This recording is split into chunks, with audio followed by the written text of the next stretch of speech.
Čo sa bojíš? Čo ti povie? Sa nehambíte? Koho? Mafiána, Gašpara, idete mu teraz sem schváliť, pozmeňovať. Sa nehambíte? A vy sa nehambíte? Normálne, že Ja? amnestiu za zločiny? A čo? Za čo sa mám hambiť? Za čo sa mám hambiť? Čo som napáchal? Čo si tu ty odhlasoval všetko?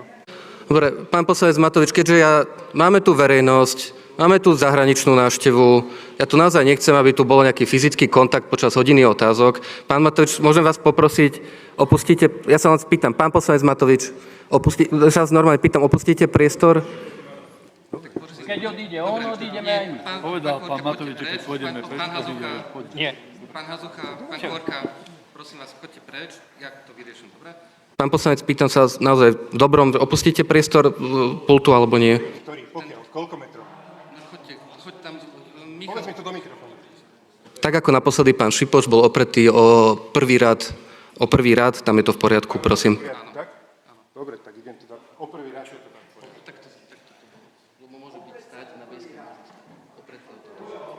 Nemusí sedieť na svojom bejsku, tam bude stáť.